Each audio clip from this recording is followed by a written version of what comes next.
Here we are, the Racing Pals pre-season.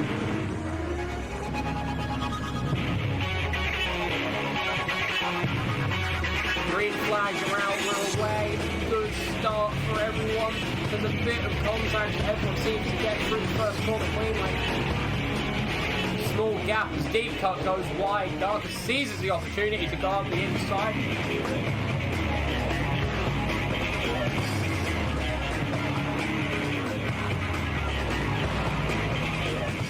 Bongus goes across the last bit of the chicane. That opens up the gap for Bartleder, who tries round the outside of the last corner.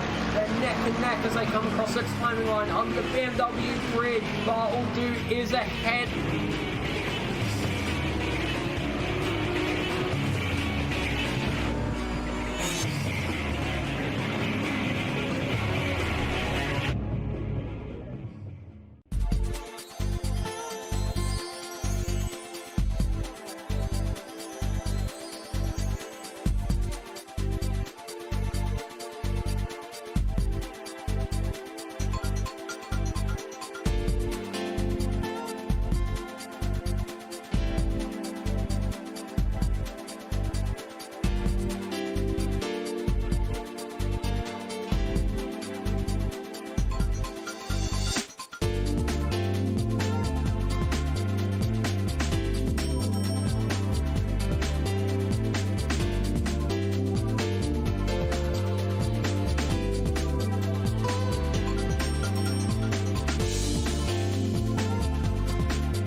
Hello and welcome to this, the first round of the Racing Pals ACC League 2021 here at Misano.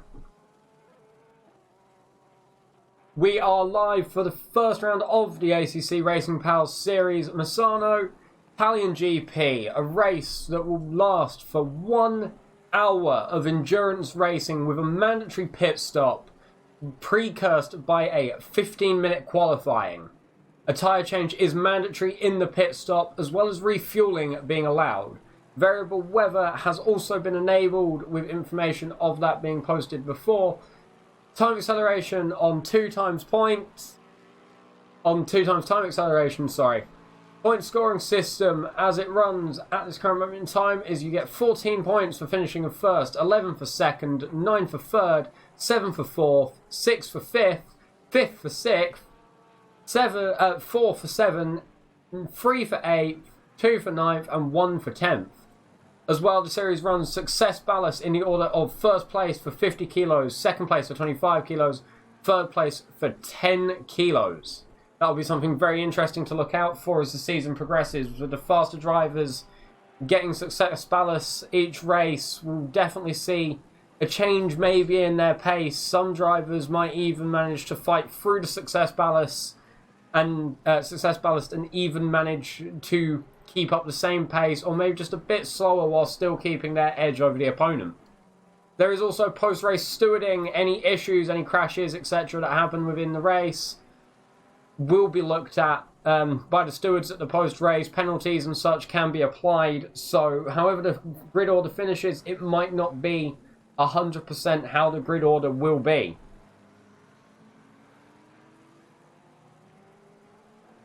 So we are just currently in the free practice session, currently along on helicopter camera with Terry Liggins for Finn Racing, the number 809 Porsche. As he has just started a lap, we're going to take a quick ride on board with him for this lap as we get the dash camera going. Misano being a track that hosts both GT3 and MotoGP are the two most notable that I know about. I'm sure this track hosts a lot of other racing series as well. Quite a few let's say, charitable turns with some very good lines you can take around the corners. Very good opportunities for overtakes. Very good opportunities to defend as well. With the corner that Liggins is just coming up to now, having a fair few nicknames within the community, such as Browntown, Code Brown, and Variante Marone. As you can see, you get a right into another hard right where you've got to be on the brakes as the weight transfers. Quite hard to get right. However, when you do get it right, there is a lot of speed to be made up on that corner. So now watching Richard Anderson go through that set of corners now. Round he goes. Then you've got one more corner left. Got to get over to the other side of the track quickly to take the final two corners. Across the pit entry as he runs down now to the start finish line. As we get back on board with Richard Anderson. Turn 1, take the curb. Over the first corner, there's some little speed bumps on the inside. Shouldn't be too bad to run your tyres over. However, maybe excessive running your tyres over speed bumps could cause pressure loss, especially in the end of the life for the tyres. And then you've got a hard right-hander, into another right-hander, into a left-hander. That when I was doing my test laps to learn the track, I could never get this corner right. I would always career off into the wall, like that Aston Martin has done there. And that's where we started on with Liggins. Take as much curb as possible, as much apron as you can, run the track wide, that way you can get as much delta as you can squeeze out of the track, while still obeying track limits, keep in mind. And we've got 10 minutes of free practice remaining, then we'll move on to a 15-minute qualifying session. Currently the server sits at 22 drivers in the server. Cook currently being first on the timing sheet with Anderson, Liggins, Cassetta, Spawn, T2005. However, the times will be jumping around as drivers put in their lap times. This is only a practice session after all. Drivers as well, some have been opting to take custom liveries, as you can see here. Matteo Moncelli for Moncelli Racing in the Lexus RCF number 66 machine. We haven't really got a good... There we go, there's a good angle on it. You can see there, custom livery with his name on the back. It's very interesting to see how the Lexus goes around. We've got a few different cars here, with the main ones seeming to be the Porsche, having a lot of drivers in that. The Lexus as well. As current in time, I think I see at least 3 on board at the minute, as we see Moncelli going too wide with the number 60 car, getting the overtake done on the Assetto, so clearly having better exit speed there. However, this is only a practice session, so it could all change in the race.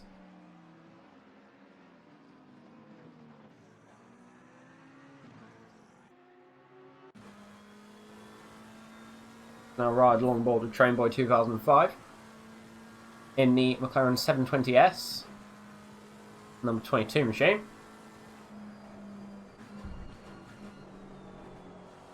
So we've also got, well, I've got some notes on a few things for the league. The drivers of McBongus and Bartledew currently being in the server. Unsure of McBongus. I'm not sure if he can make it tonight. However, have similar pace, so if he doesn't come tonight, then definitely be a battle to look out for.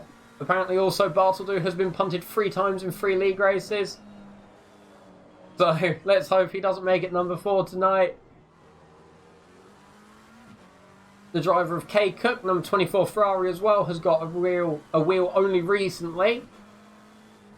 As well on car choices, the Audi seeming the most popular, which is going to be entertaining to see how all the cars stack up, really. GT3 is normally very balanced, so I'm going to be very interested to see how all the cars stack up, as at this current minute in time, Cook in number 24 Ferrari is leading the times in the practice session, with the AMG of Anderson, number 80 machine, only 0.37 behind, followed by the McLaren 720S of Magash, just under half a second.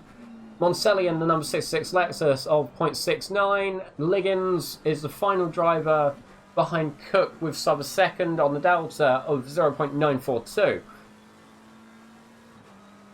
As you can see, times are starting to come in. Drivers as well, I remember having to take a pit stop, which is going to be very, very interesting to see what strategies are on push tonight. See if people go exactly halfway, if people try to pit earlier and get an undercut, if people even try to go for the overcut. The train is almost starting to make itself behind Train Boy as him and Monselli dive into the pit lane. Here's Will Trezor for QP, number 500 machine. One of the Audis that are on grid tonight. I think at this current minute, the only Audi that is on grid tonight. But this can change. There's still time for drivers to jump in. 20 drivers on grid currently. As you can see here is the timing sheet. 23 drivers on grid. Cook, Anderson, Kapanen, Magash, Liggins, Manselli, Hutchins, Ketteser, Saborn, Gottlieb, Hoover, Trainboy, Youssef, Osman, Van Guvler, Treasure, Moreno, Cutts, Utrainen, Utscheisen, Clark, Winters and Bartledu currently making up the server. I've probably very much butchered the majority of those names. Which seems to be a running joke for me, but as time goes on, I'll hopefully get the pronunciations down.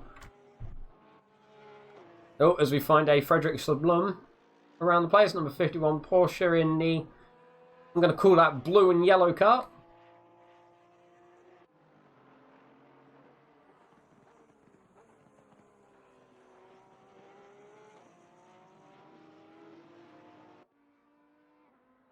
Definitely Misano is going to be a track that will bring out probably a few mistakes in drivers. Some of the corners you can feel you can take them one way, however sometimes they, as is proved there, someone gets a bit eager on the accelerator by the looks of things. And the back of the Porsche just steps out, which can happen around some of these corners. Some of them very, very painful. When I was doing my test laps, I was driving a cup car, however, I was still struggling to find where the acceleration point was, and I didn't have traction control. The GT3 cars having traction control, so definitely a bit of a difference there, but trying to find where to put the accelerator down is a very, very big part of racing, as variable temps can be won and lost depending on where you actually put the power down. The earlier you can get it down, the better, as the gap between Clark in P1 on timing at the minute and Anderson is now 0.3.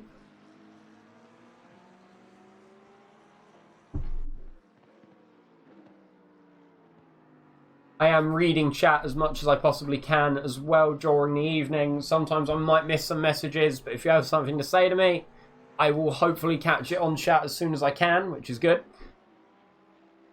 I'm just going to quickly turn my microphone off to grab a quick drink, and then I'll be back with more commentary.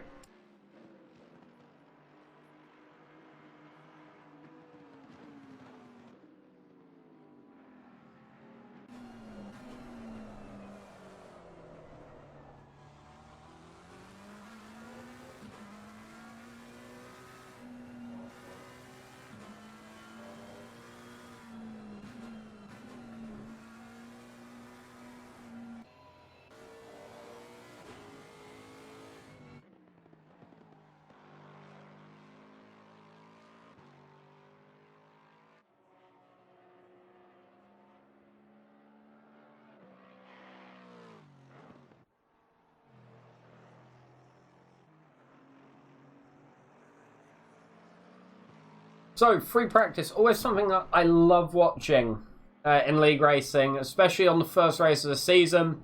Everyone's had, pretty much from when they decided to sign up. I honestly can't remember what my fastest lap is around this track. I was sort of more focused on learning the corners as much as possible and learning the lines. Very few places I found that I would personally dive or make moves. However, there are some corners where, oh gee, my fastest of any.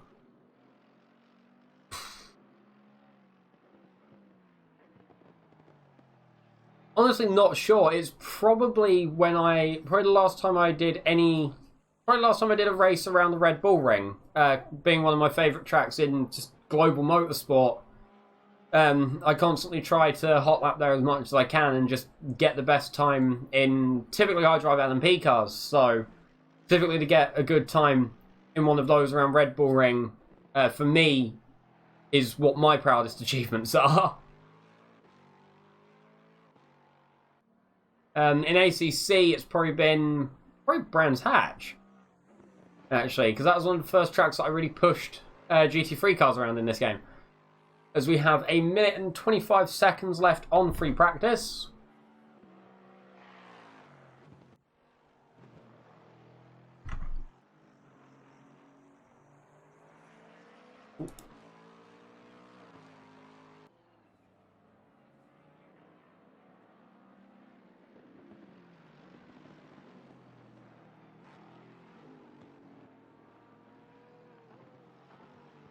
As we're now back with Terry Williams, number 809 car, coming up to just under a minute left now. Then we'll be in qualifying, where the times will really matter. Obviously, the first race of the season, I will say you want to get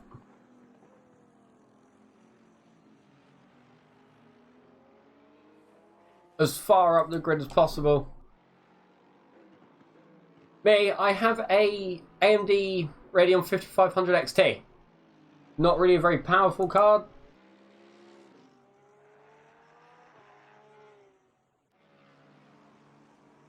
But it's the one that I choose. As Moreno sets the fastest lap, 9:22 car, 1:34.8. ACC is a very pretty game. It had a few sort of problems that was more of a UE4 issue of the ghosting that seems to happen behind cars. However, a little bit of fiddling with graphic settings fixed that, and it made the game look so much nicer that there wasn't any ghosting.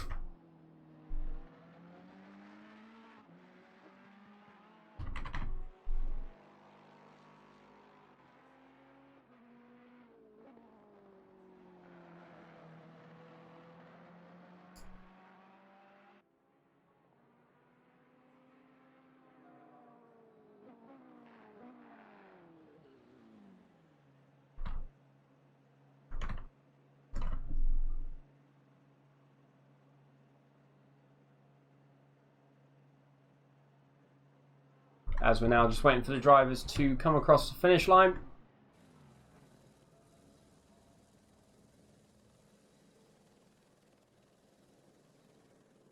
To get the qualifying session underway.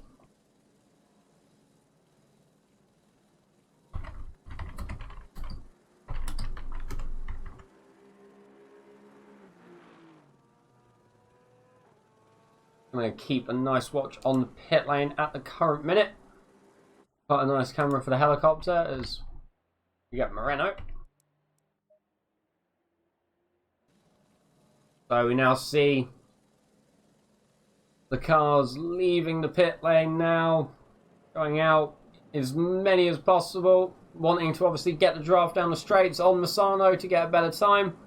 So you don't want to be too close to the driver ahead, as then you might even have to start battling to get an overtake done on a flying lap. Which obviously you want the draft for the slipstream down the straights, but you don't want the battle around the corners, as that will slow you down.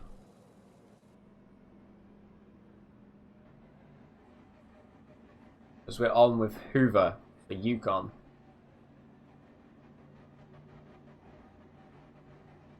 Coming out of the pit lane, he has the 272 car. He has one of the 720S's ahead, that much is for sure.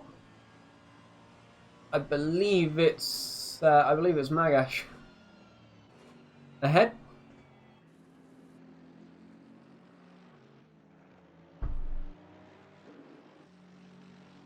We'll see. 15 minutes for the drivers to set the best qualifying time that they can.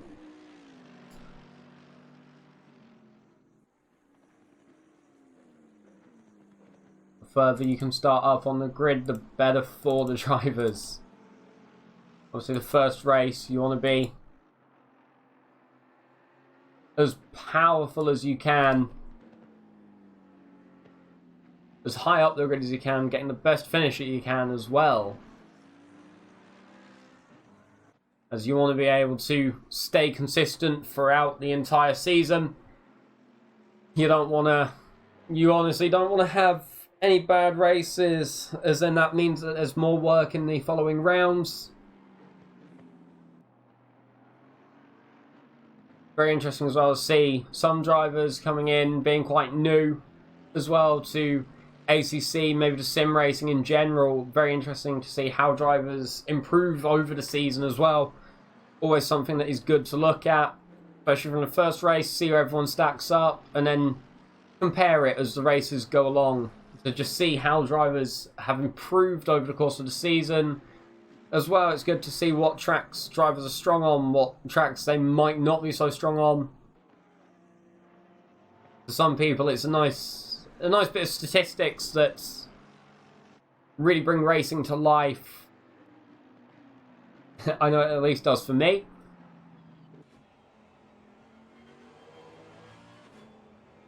As we get the dash camera of Hoover. Taking a bit more curb there.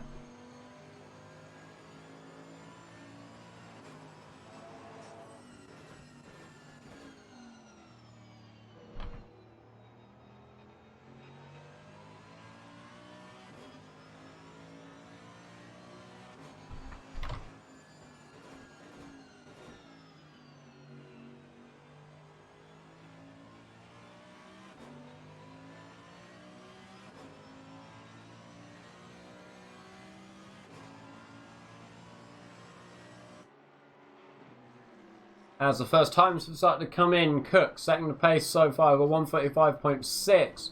Bartle following just over half a second behind, as Clark now sets the best time for 135.154.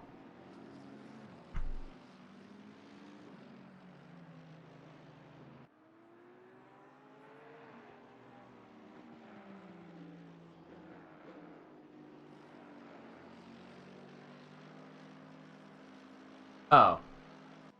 We're going to quickly jump into a slight intermission because ACC has just decided to crash.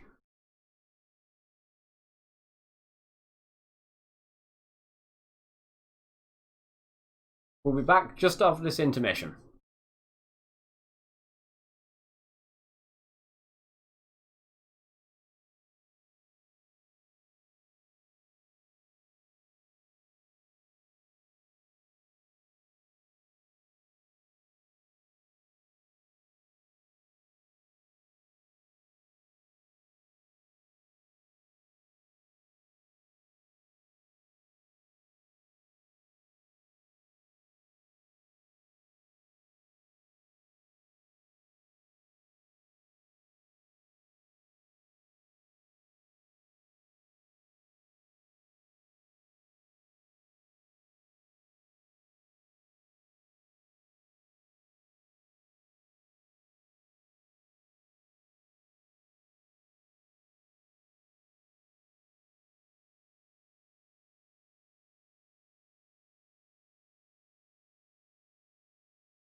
Oh, as we return now.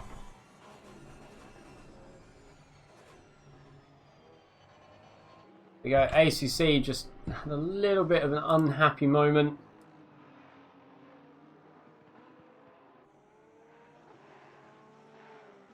We'll get him as we now watch Pierre Moreno, currently first with a 1:34.9. 8 minutes left in this qualifying session. Moreno currently leading with Clark only 0.168 behind. Cook only 0.219 behind. With Magash only half a second behind to make up the top four. Very close times for the top three. Only 0.2 in it, which is going to become very interesting in the race as well if the drivers can keep up consistent times within that speed to each other. Moreno maybe starting on pole, however, with the way the times have stacked up, looks like he might have some pressure from behind as Canapan goes into second place. Number 40, Aston Martin, with a 0.7 time behind Moreno. Osman and Anderson not having set times yet. I believe they are out on track, however.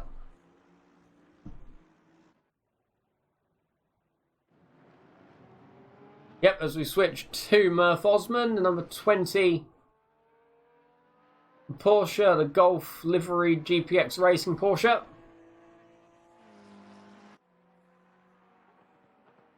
As Corsetta has also joined into the server, bringing us up to a 24-car grid for the first race. Good amount of drivers, which is going to mean a good amount of content and entertainment for all of us watching tonight. Always something we like to see. A good amount of drivers bring out a good amount of battles, and a good amount of battles brings out a good amount of content for us to enjoy over the course of the 1 hour race that is coming soon. We can see Osman coming through the final few corners now into Code Brown, and he loses the back out, just avoids the sand but goes onto the apron. Stops there. Got to hope that no one goes far, as someone did. I was not sure if there was contact between him and that AMG.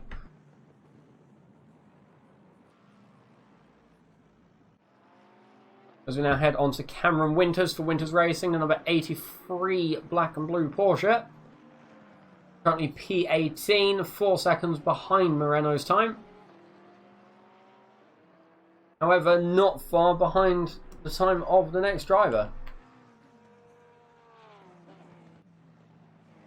A second, however, with Van Gelwu behind by only about a tenth of a second.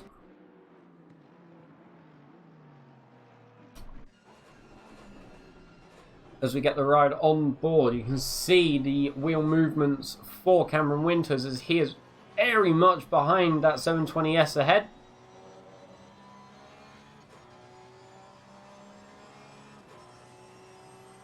See his wheel movements. You can also slightly see his pedal movements. However, I'm not sure you can see his accelerator pedal as much as his brake pedal. You can also see a clutch pedal as Cameron Winters starts slowing down, so I'm not sure if he's aborted this lap.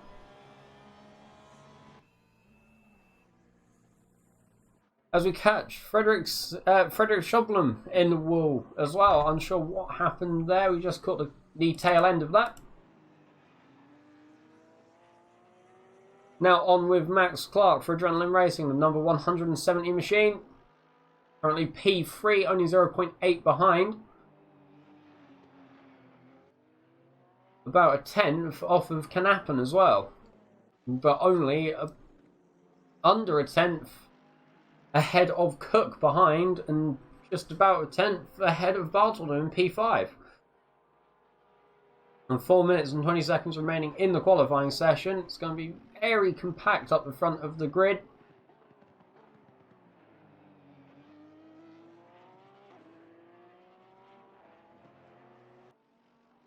Buck now comes for his second to last corner, takes a bit of curb.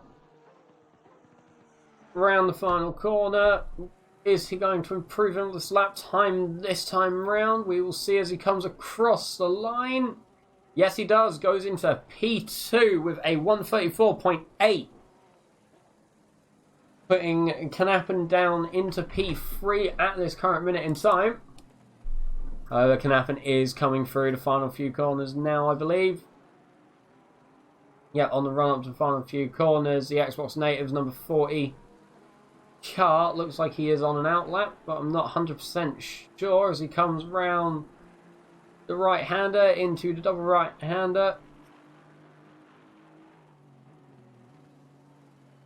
It's through there cleanly. You can see a few tyre tracks where people have been adventurous. There's a Porsche there sideways. That's the number 51 machine of Frederick Schloblum. Currently down in P12.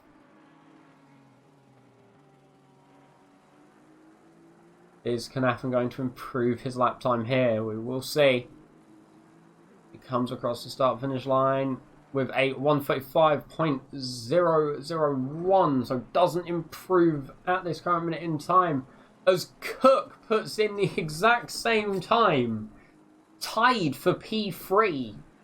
In a sense, both drivers 0.705 off of Moreno at this current minute in time. Knappen having got there first, so ACC keeping him in third place.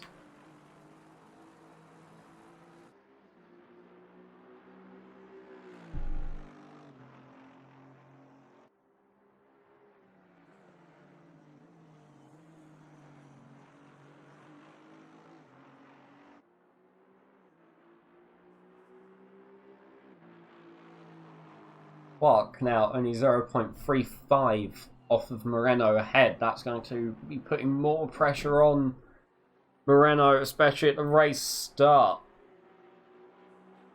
Race start, everyone will be compacted, of course. 23 cars on the grid as it currently stands, with 1 minute and 45 seconds remaining in the qualifying session.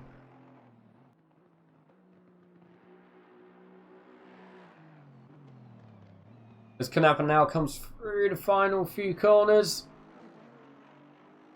Comes across the left-hander, second to last corner over the speed bumps, gets the curb, brakes at the final corner, gets as much curb as possible, hits the outside apron as well. Does he improve his lap time this time around? He doesn't improve his lap time, putting in a 1:34.923.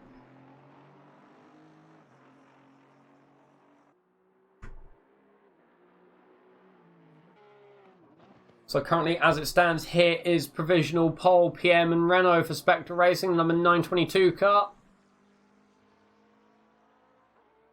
If no one can knock him out of pole position in the next 45 seconds,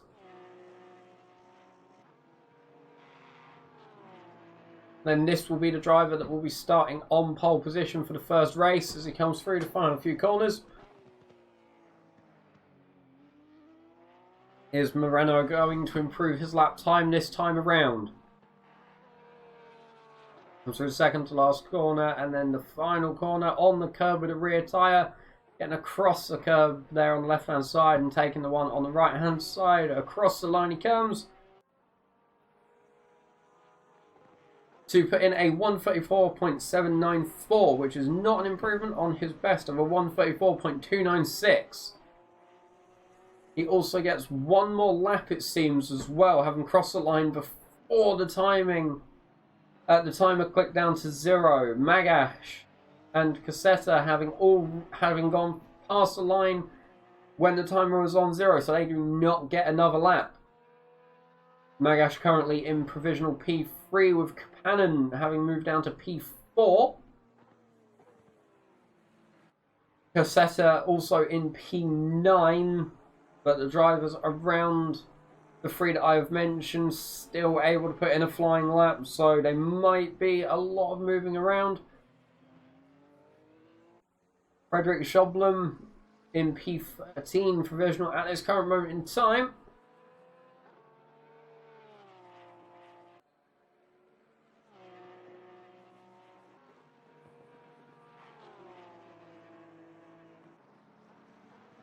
Cannon and Cook both currently 0.705 off of Moreno's current pole time. So both of those drivers are even on 1 lap pace. It has been in this qualifying so far, the best laps being identical. You see Moreno come across the line. Is he going to improve his time? No, Moreno does not improve his time. As ACC has made me return to the garage. Thank you. There we go. As we're now on the starting grid for the 1 hour race. 2 minutes 50 seconds until the start.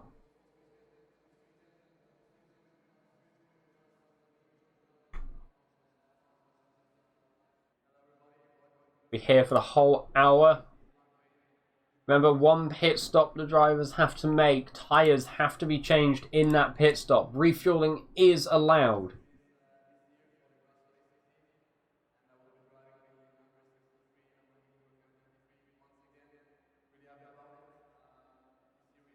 So, the grid lineup for everyone is Moreno starting in first with Clark in second, Magash third, Knappen fourth, Cook fifth, Anderson sixth, Bartoldu seventh, Muncielli eighth, Cassetta ninth, Liggins 10th, Hutz 11th, Usaisen 12th, Joblum 13th, Yusuf 14th, Hutchings 15th, Trainboy 2005 in 16th, Hoover 17th, Gottlieb in 18th, Ultranainen in 19th, Vangelua in 20th, Winters 21st, Nolan 22nd, Treasure 23rd, and Osman 24th.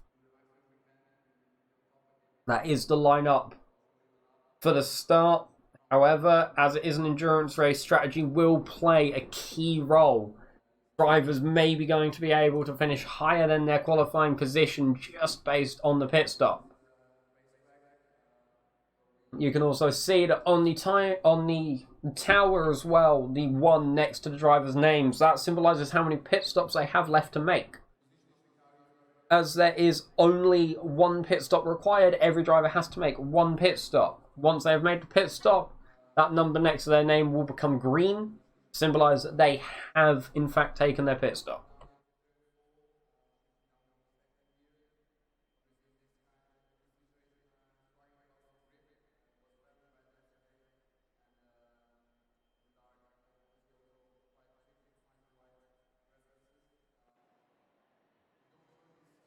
As we are on board with Carl Cook for the rolling start. Times tied between himself and Knappen in the number 40 Aston Martin machine you can see on the left hand side of his windshield. The number 77 machine of Magash in front, with the number 170 Porsche of Clark just ahead of Knappen.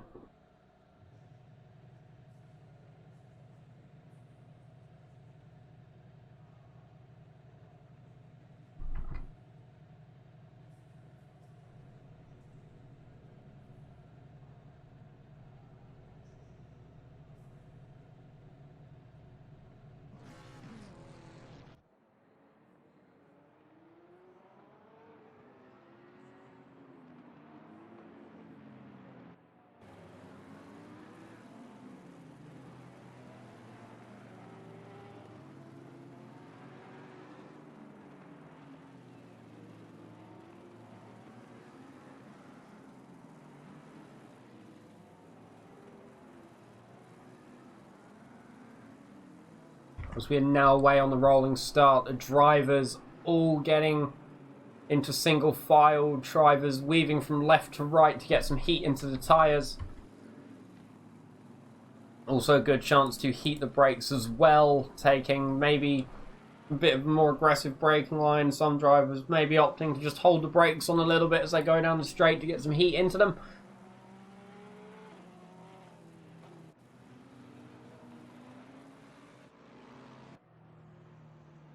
We now look at Mike Hutchins for Tech 1 Racing. One of the Lexuses that are on the grid for today's race.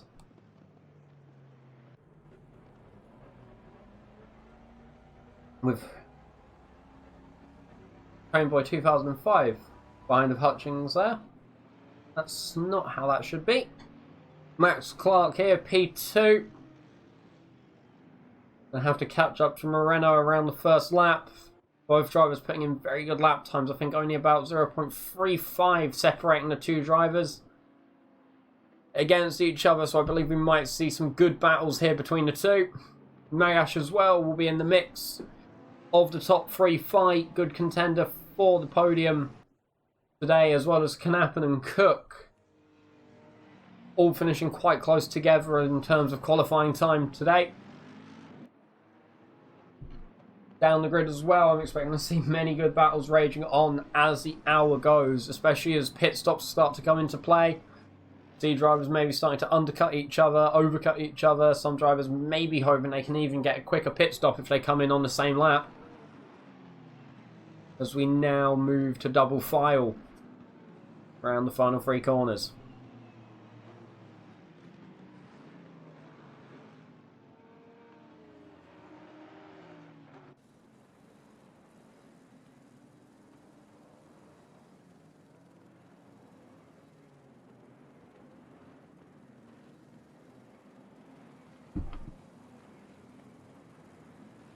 We're bunching up around the final corner as we get ready to go green.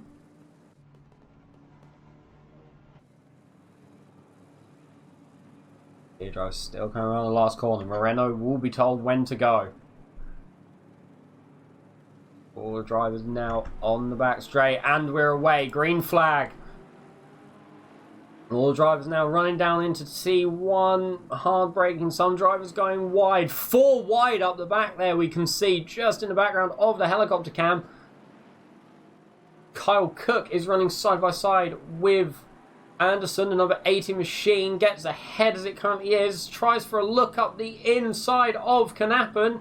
Makes it work. Not sure if there was any contact there, as Moreno has lost the position to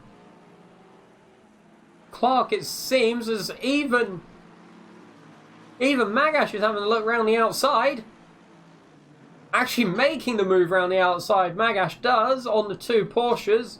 Moreno is fighting back there. Cook now in the mix as well. A 4-car battle already for first place as Cook gets ahead of Clark, but Clark comes back around having the inside line. Also opens the door a little bit up for Knappen as well.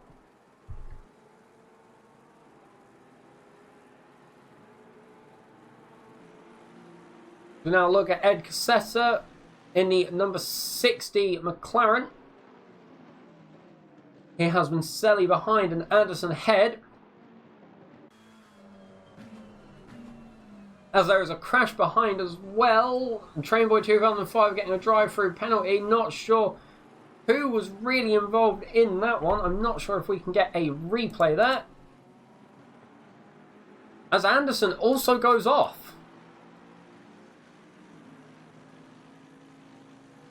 Yeah, we're getting a replay to see what happened at T13. It looked to be the Lexus, one of the Lexuses that had been caught up in that issue.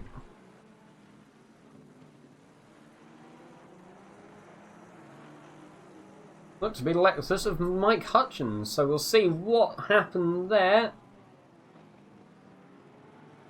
As we're coming up to the run on to the Code Brown corner, as it has been so affectionately named.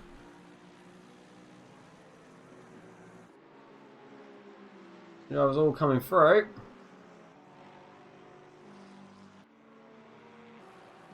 There, it looked like it was Hutchins that was involved in the collision. No, it was the Ferrari ahead who gets smacked by the, I don't know, racing of deep cuts into that corner. It looked like the Ferrari just slowed down a bit earlier than what Deep Cuts was expecting and just got a little bit of a push into the corner. As Trainboy also dipped into the pits for his drive-through penalty.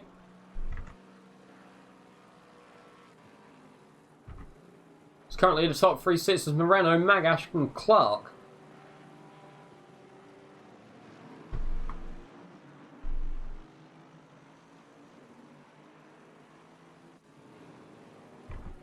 We now look at Brad Hoover, who has Utrainen behind him and Deep Cuts ahead of him. gaps already forming between the packs that have begun. However, the drivers, a lot of them still quite close together, as Van Gelru has also taken his pit stop already. Also, looks like Cameron Winters has been disqualified, so we'll see if we can get some more information about that a bit later.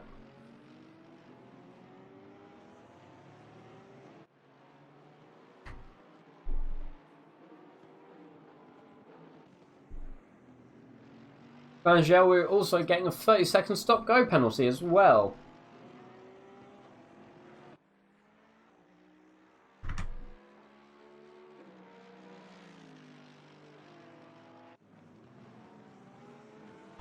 Look ahead, here is Matt Clark. You can see that Cook is behind him.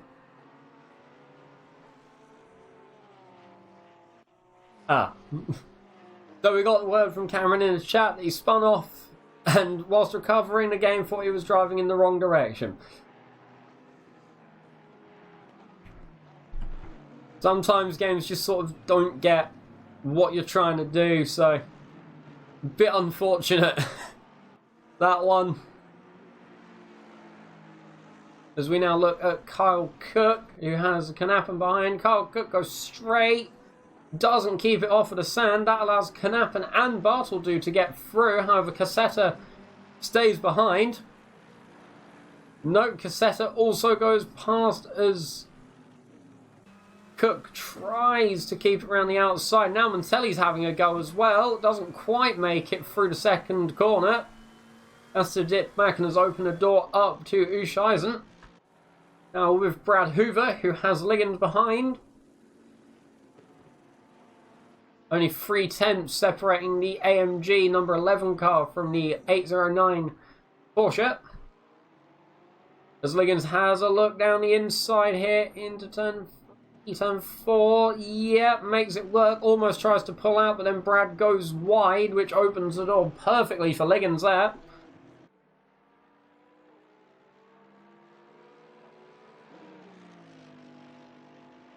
However, Hoover is going to start. Hoover is going to push, I think, to try and keep on the back of the 809 car of Liggins.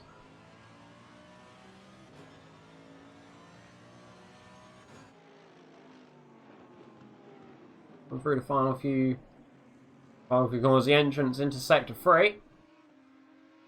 Osman also starting to catch up, as well as Utriainen behind as well, number 20 and number 23 car.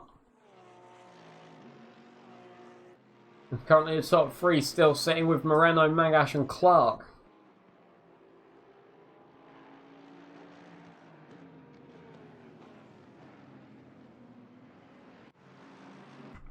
As we now look at Kyle Cook, still having Cassetta attack, though gets ahead of Cassetta.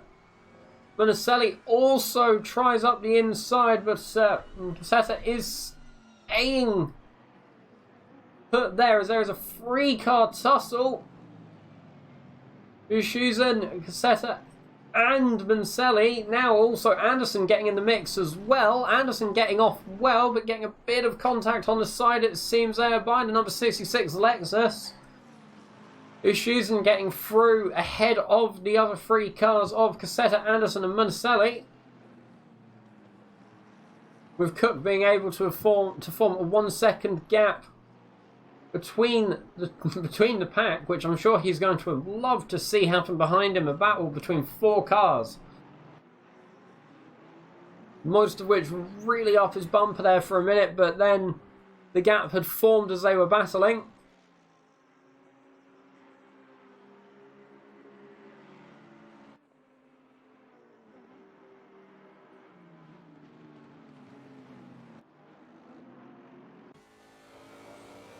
We're now riding on board with Matteo Manselli, chasing down the back of the number 60 McLaren 720S of Cassetta. He's been pretty close to the back of that McLaren through the first few corners, so we'll see if he can maybe make a move this time.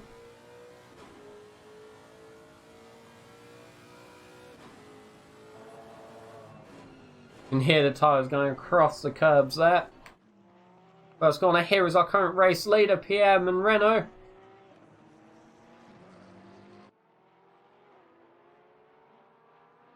They are in front, but you can see Maga just in the background there. 2-second gap between them as we get back to Monticelli. There's a car going wide. That is Ushaizen, the number 12 Aston Martin, which allows Cassetta to get through.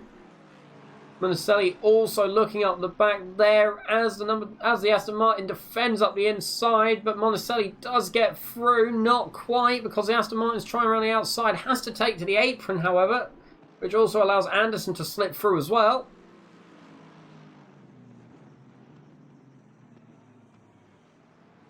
Now Matteo Monticelli's going to want to be chasing down the back of Cassetta ahead, but also defending from Anderson behind.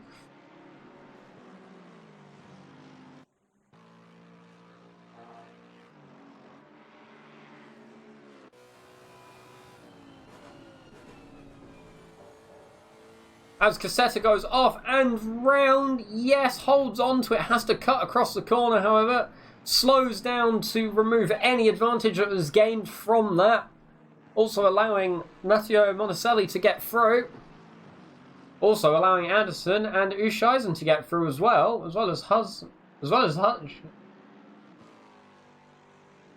Hutchkins maybe. Nope, just Monticelli, Anderson and Ushaizen. Cassetta moving from 7th down to 10th, having lost the rear of the car around the affectionately named Code Brown corner. See in the background as well, Ushaizen chasing down the back of Anderson. The rear of that very, very bright Mercedes AMG car.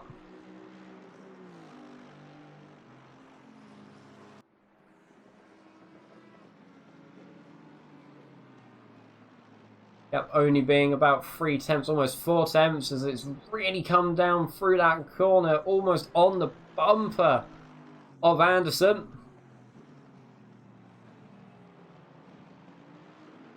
Maybe a move is warranted down straight at this point. We will see.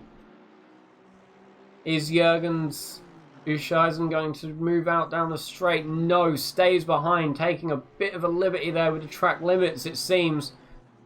Not sure how ACC will see that one as they come through the affectionately named Code Brown corner. So now looking from the rear camera of Richard Anderson, you can see that Aston Martin very much burrowing down on the rear of Anderson's car.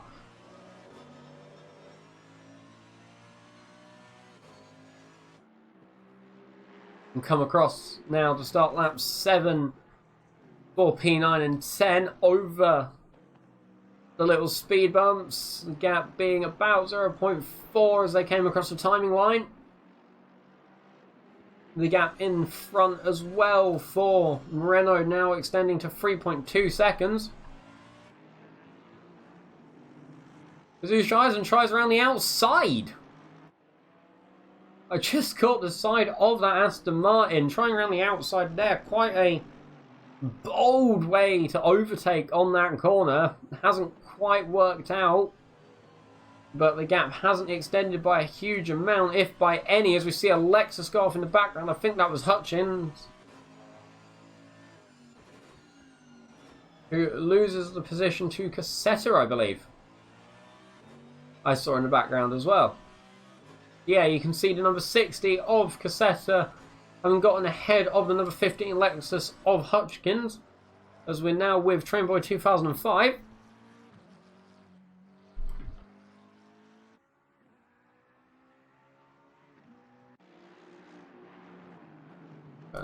Come back to Jürgens Ushaizen following on the back of Anderson.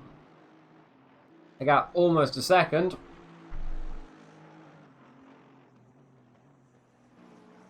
Now switching to Frederick Schoblum,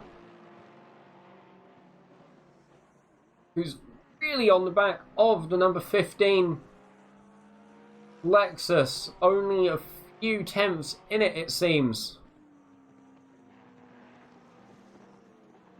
The Sonoma Beach Motorsport Porsche number 51 machine.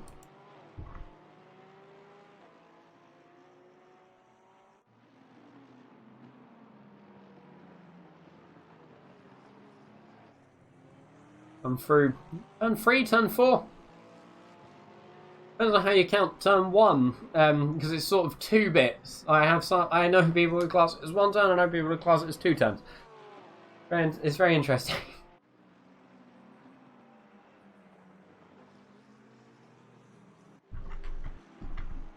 Wait 1 minute, please.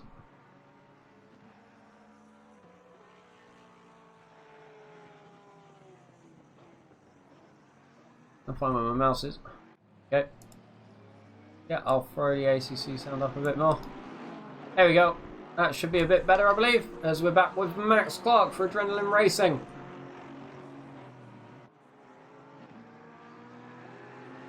Chasing down the rear of Magash in the 720S. With Knappen behind in the Aston Martin.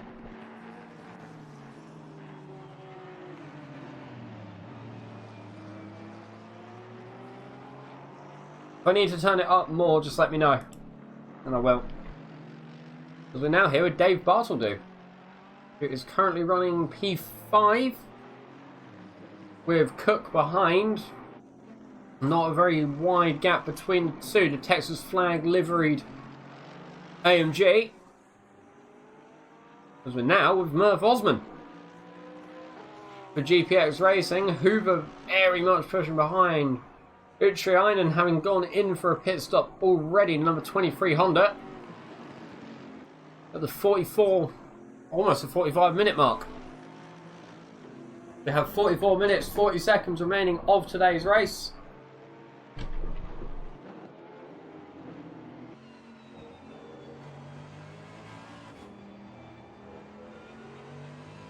We're now riding on board with Hoover, about a half a second gap between him and Osman.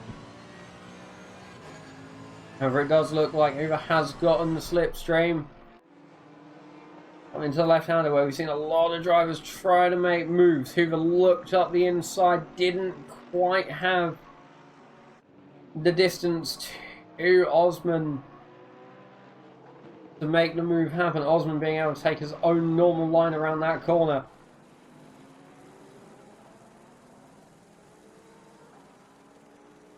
The flags being waved in the stands by the forward-facing sprites. Top 3 still unchanged of Moreno, Magash and Clark. As we're now with Terry Liggins for Finn Racing, number 809 Porsche.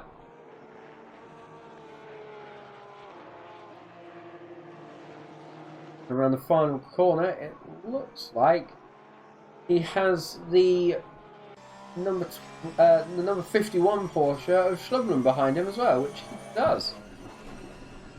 Not sure when that move happened. Now looking at Frederick Schlubman, who has William Utrian behind him.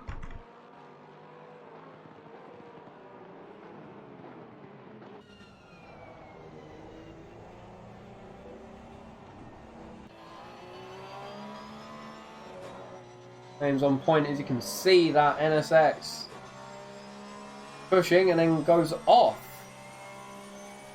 Not sure what happened there. It looked like he maybe got a bit unsettled because there wasn't any contact between himself and deep cuts that I could see.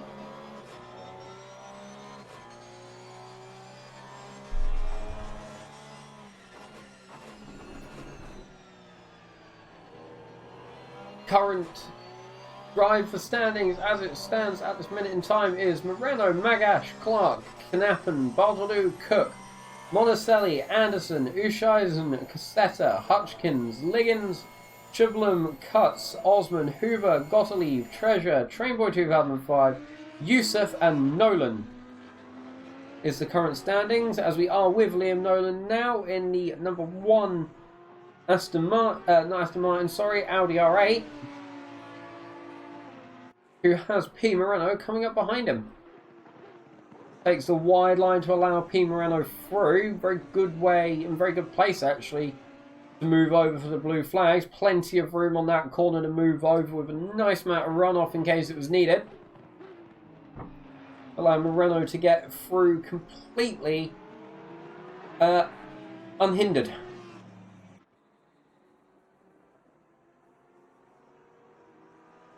Good to see every driver still having a pit stop left to make as we come up to the 41-minute remaining mark.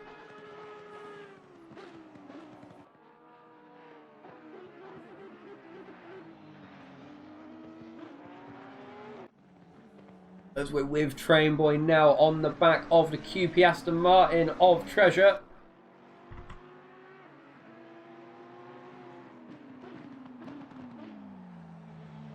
Tries to get the cutback, doesn't quite work. We're now looking on the rear camera of Will Treasure for the number 500 QP Audi R8. See Trainboy looking up the inside. He's there. Does he make it work? No, as they make contact.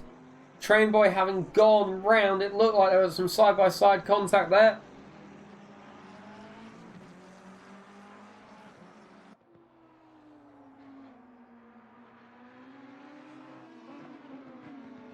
And two drivers. Let's see if we can get a replay on that.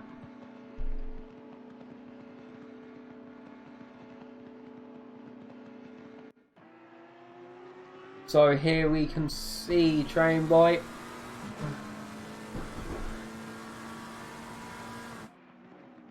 on the inside. It looks like Will Treasure just didn't see he was there and moved over to take his regular line, hitting the front quarter panel of Trainboy, sending him all the way round. It doesn't look to be any major damage on the front of that McLaren 720S. So there is now definitely a gap, as Yusuf has been overtaken, got past Trainboy, however re-overtook him.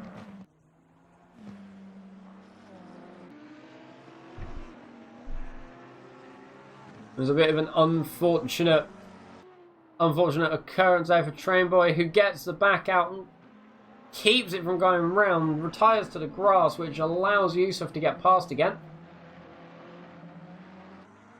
For Rogue Racing.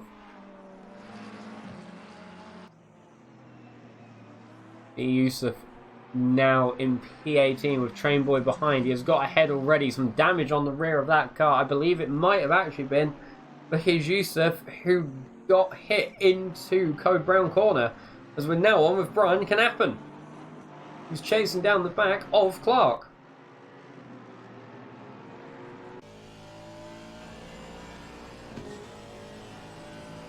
You can also see Clark has really cut down the gap between himself and Magash as well.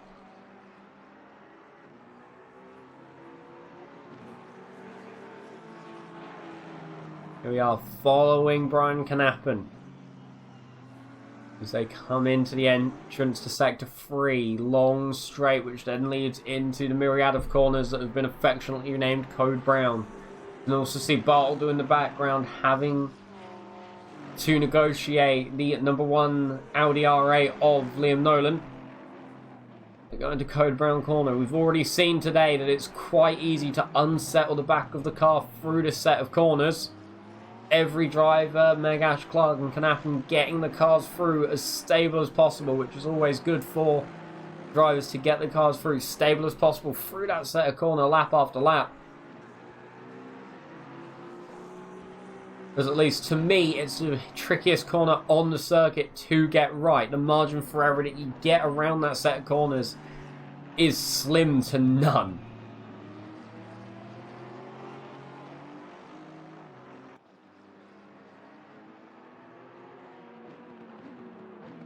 Here we are, the battle for third place. Eat Magash for Speed Knitters.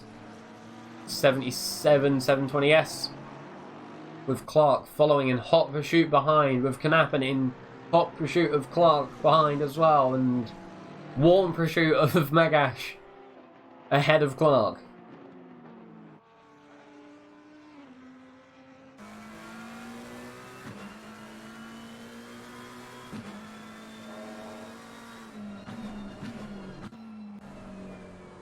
Oh, as we get a bonnet camera now as we come onto the straight of the third sector under the Petronas sign.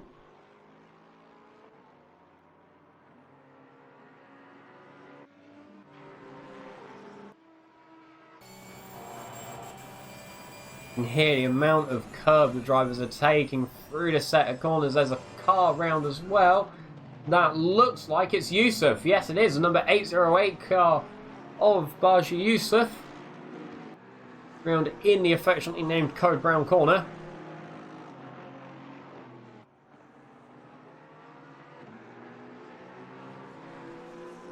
Head down the start finish straight. 15 laps in, 36 minutes remaining. You look on the rear camera of Max Clark's Porsche there with Brian Knappen very much burtling down on the rear of Clark's car lap after lap. 0.8 second gap between the two drivers, 0.9 second gap between Clark and Magash. As they came across the timing line, as we get the helicopter camera now of the three cars, you can see small gaps have formed looking almost equal between each other. However, these gaps have been fluctuating over the laps, as Clark is now a second behind Magash with Knappen 0.9 behind Clark, but it looks like the gap does shrink back up, as it seems that Clark had to put a bit more steering both directions into that corner. Not sure if the car got a little bit unstable.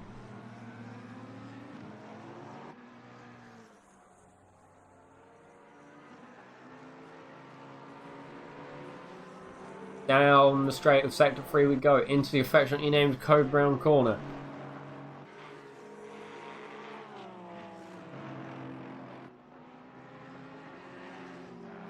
Through we go, the second right into the third right. 20 cars remaining, as it looks like Yusuf has dropped out of the race. It looked like that Ferrari had a lot of damage, as now we see Cook on the back of Bartoldo. Very close to the rear of that Mercedes is Cook, as he tries to look around the outside. Bartoldo the fence, almost pushing Cook onto the grass. Well, if Cook gets a better exit here, he'll get the position down the straight, it seems. Or maybe even on the run to T1, as Cook looks outside, but so does Bartoldo. They're having to stay behind through T1, but you can see how close the gap is between the front of that Ferrari and the rear of that Mercedes. You get the rear camera going now, you can see how close Cook gets to the rear of Dave Bartoldo.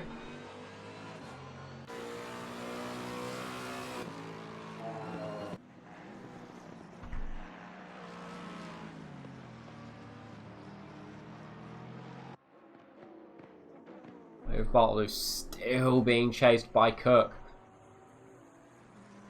Half a second separating the two drivers, almost at the halfway point of the race. Only 3 minutes 25 seconds remaining, or around 2 laps maybe for our race leader.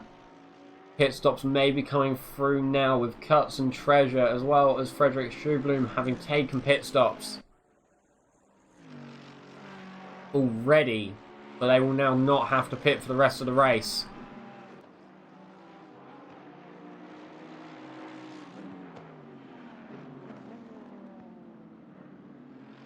It's Moreno who leads from Magash and then Clark. Knappen still behind Clark. However, that gap is now very close.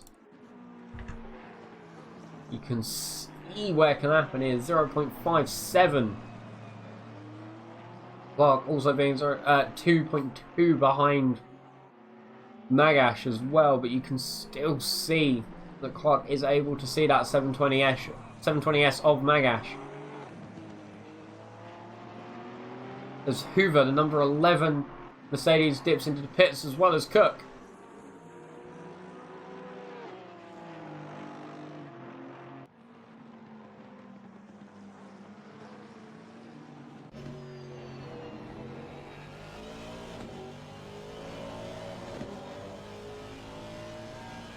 "17 laps in for our race leader in the lead lap vehicles as well."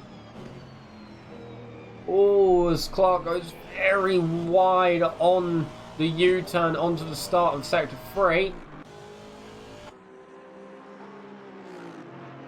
Has Cassetta fallen back? Cassetta currently in P8, 13 seconds behind Anderson with a gap of 1.1 from Hutchings, sorry.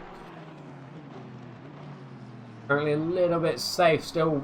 Both of those all of those drivers that I have mentioned requiring pit stops still.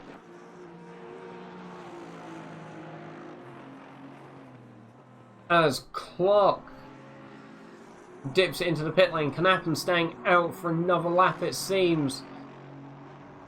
Ushisen as well as Liggins and Trainboy 2005 heading into the pits as well.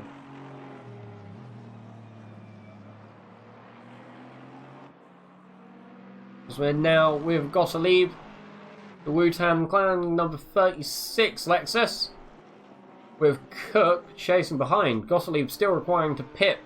Cook is not having to pit at all now for the rest of this race, so Cook can really sit behind as much as he wants, as he is the lead car on the pack that have already taken their pit stops. However, Clark, Monticelli, Anderson and Bartoldu all having pitted. Very interesting to see for Cook if he will get out ahead of the drivers. It looks like Clark has been released from the pit box. Cook is looking up the inside of Gottlieb, makes the move. Yes, he does. Clark overtaking Gottlieb as Cassetta and Hutchings have moved up a position, still requiring a pit stop as Gottlieb moves into the pit lane. Here is Moreno now coming in for his pit stop. 18 laps, the halfway mark has just been.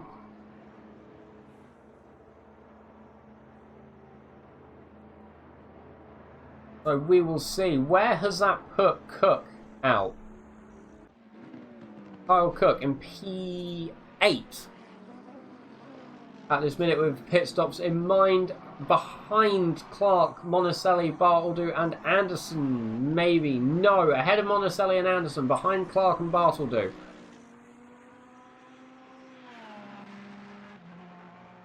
Probably not the best of places for Cook to be, having been running P6, P5 and P4 for the first half of the race. Now down in P8, so we'll see if Kyle Cook can push and make up the positions that he has lost from the start.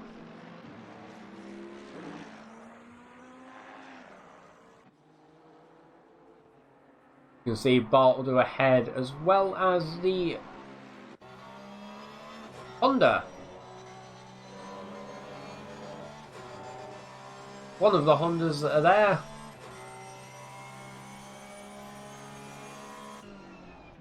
So which Honda? It looks like Trainboy 2005. Yes, it is.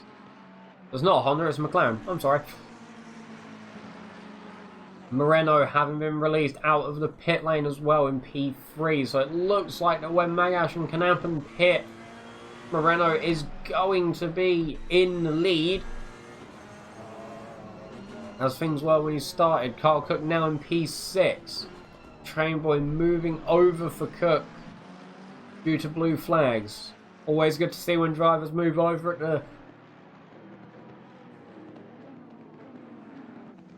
the earliest opportunity for blue flags.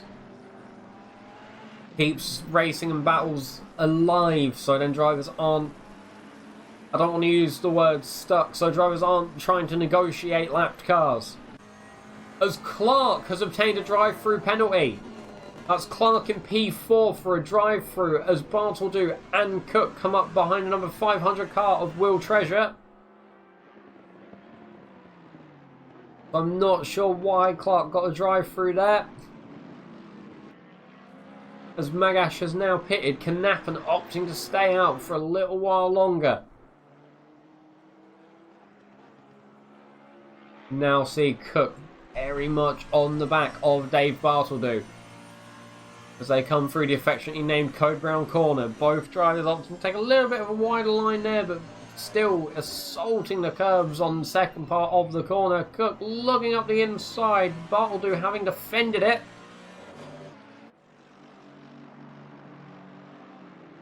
And now comes second to last corner. Cook tries to look down the inside, but Bartoldu not having that car anywhere near the side, managing to defend.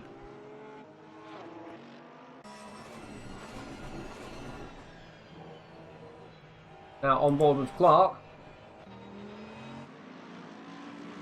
And back to Bartleby. 0.3 second gap as they get past Gottlieb. And Knappen now coming into the pit lane. Cook is very close to the rear of Dave Bartleby. The gap having extended just a little bit to 0.6. But we've already seen so far this race that Kyle Cook is very good up the bumper of the car ahead. Seems to be very good at sussing where people's braking market is so he can stay as close to the rear of their cars as possible.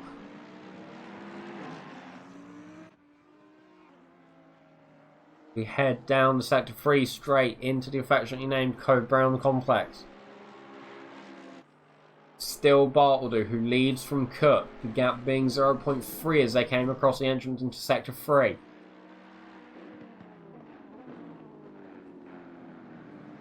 Cook taking more curb, very much up the rear of Dave Bartleby's car. Stays behind through the second to last corner. Both drivers taking a lot of ribbon there as Cook looks up the inside. Doesn't get the move done as Bartleby manages to sweep round still. Cook now looking to get the move done on straight. He is ahead as they come up to T1. They're side by side. They come through. Bartleby getting the inside line and the advantage to stay ahead as it currently stands through T1. Every driver now having taken a pit stop. Moreno leads Clark from Magash. Knappen behind, followed by Bartleby, Cook, Monticelli, Anderson, Uscheisen, Cassetta, Liggins, Hutchins, Jubloom, Cuts, Osman, Hoover, Treasure, Trainboy 2005, Gottlieb, and then Nolan. As we're still with this battle, Kyle Cook on the rear of Dave Bartleby. Is he going to look up the inside? He does, and he makes the move up the inside as well, but goes off track. Is Bartleby going to be able to get back ahead? Yes, he is. He made the move up the inside, but seemed to just not get the car slowed down in time, so he had to stick back into P5 as it currently stands. But now Knappen has also joined the party as well. Monticelli behind two. Got to get past the two-lapped cars of Trainboy and Treasure before joining this three-car battle for P4.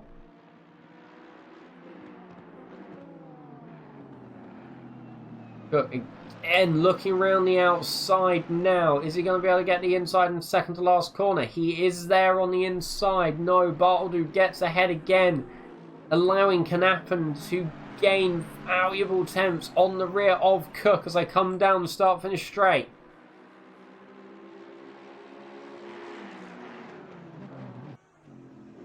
Through T1, all the cars getting their preferred line, it seems, as they come through what I'm going to call T3. As Clark has come in for his drive-through pit stop. I'm not sure what's happened there, however that has dropped him down to P8 as it currently stands.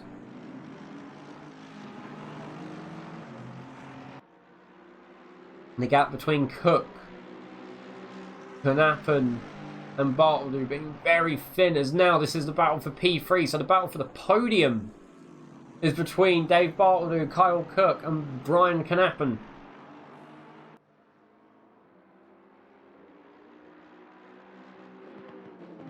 Is Cook going to look up the inside? He is! Bartleby gets tapped on the rear and goes round. Looked like Cook maybe came in a bit too hot there. Maybe Bartleby turned in a bit too aggressively as well. However, Bartleby did get tapped on the rear and went round. Probably not the best of ways to get overtaken. I'm sure that isn't what he wanted to happen. As we now have Knappen on the back of Cook. Knappen going up the inside as Cook tries to gain back the lead on position 3, but no, not yet, as it looks like there's a bit of contact from the front of that Ferrari on the rear of that Aston Martin.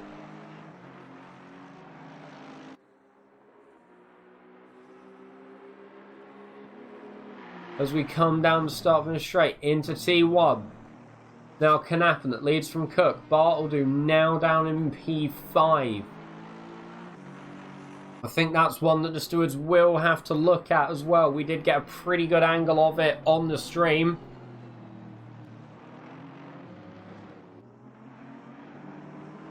We're in lap 23, 21 minutes and a few seconds remaining in the race timer. Moreno who leads Magash, who leads Knappen. Clark still in the pit lane for his drive-through penalty.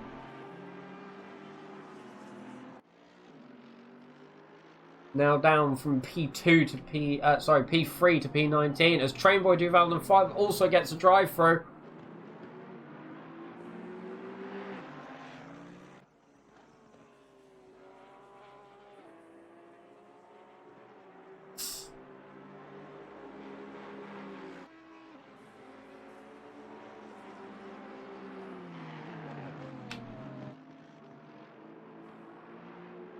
Cook still very much on the rear of Knappen. Tries up the inside. Doesn't make it work yet. But now watching from the rear camera of Knappen, who brakes. Manages to get the inside defended from Kyle Cook. They head down, start, finish straight. Into T1 now. And T2. And the gap over the start-finish line being 0.3.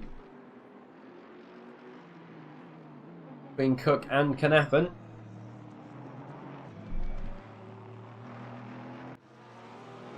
So they're now on with Terry Liggins. Facing the rear of Assetto ahead as well. See how they run into T1 together. That being 0.8. From stands, both drivers getting through T1. Looks like Liggins got a bit of a better line through T1, however, but going a bit wide on T2.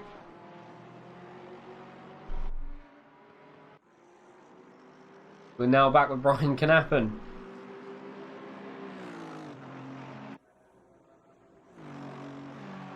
"19 minutes on the clock, a yellow flag as well. However, it has been quickly cleared into a green flag again.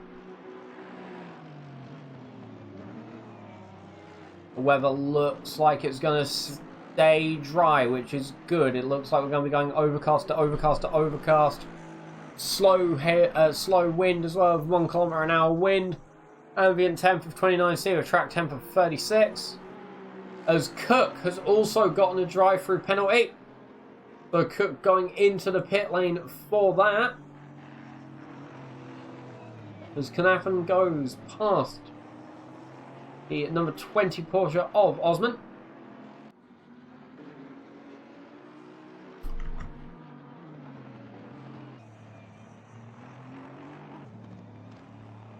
So it's Moreno who leads Magash from Knappen.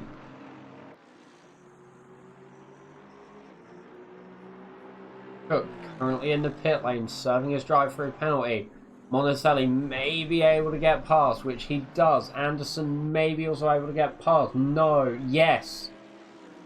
Cook from P4 down to P7 due to a drive-through penalty. Here is the current race leader, Pierre Moreno. All he has to do now is hold on for 17 minutes and 45 seconds. Possibly could be from the contact earlier, possibly could be due to track limits.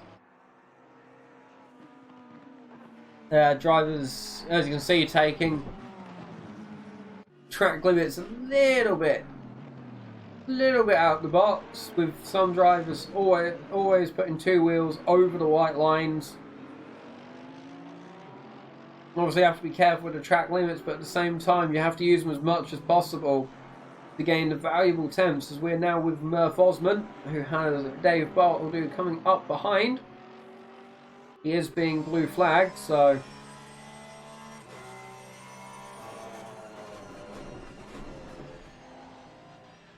as Bartle goes up the inside and goes round, and Osman gets collected by the Mercedes of Dave Bartledew there. Bartledew tried up the inside into T1. Osman was being blue flagged.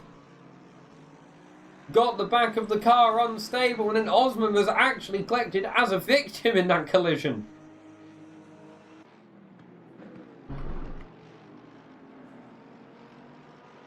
See if we can actually get a replay of that. Shall we?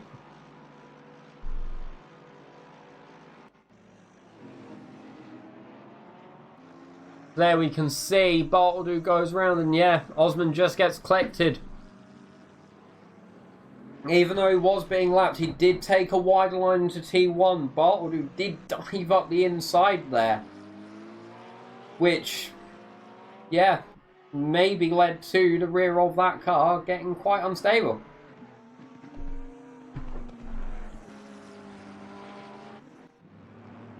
As we're now with Brian Knappen,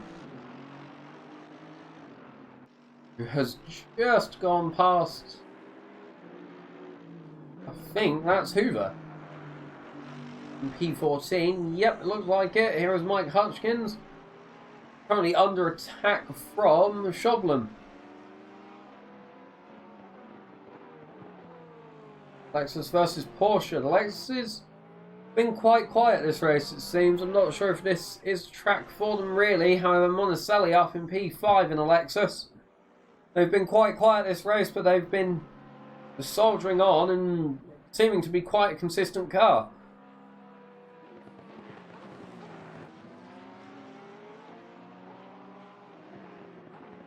Frederick Schoblen still chasing the rear of that car, as here is Matteo Monticelli, number 66 Lexus in P5.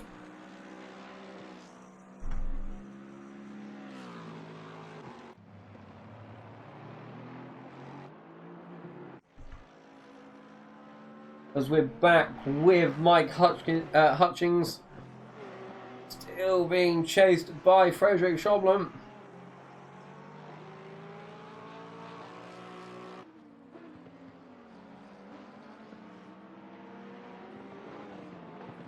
Been many battles today.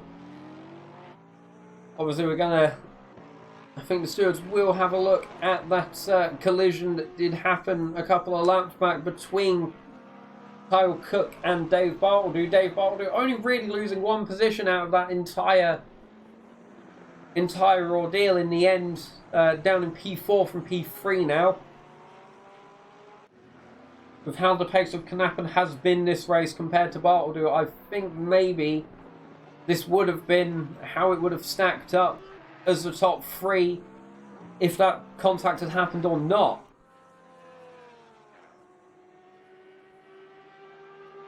.8 second gap between the Lexus and the Porsche. They come into the affectionately named Coburn corner. I think I also saw a Moreno in the background there as well. Battling is one thing, battling while being blue flagged is another. You want to hope that if it is Moreno, that he comes on hopefully a straight, so you can just quickly shifty over and not lose any time.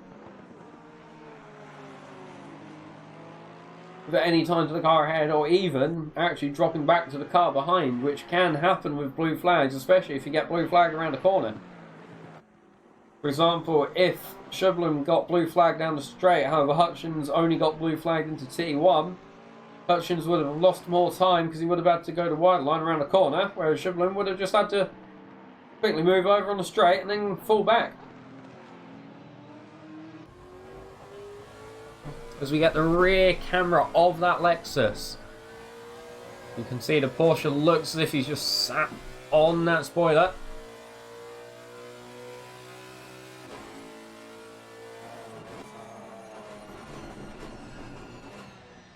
Into the long left-hander. We've seen some drivers overcook it. We've seen some drivers undercook it today as well. 12 minutes, 10 seconds remaining on the clock. You can see, I think through Sector 2, Frederick Schoblen is faster. I think through Sector 1, Hutchins actually has the advantage. They head into the affectionately named Code Brown corner. It's still Hutchins that leads Schoblen.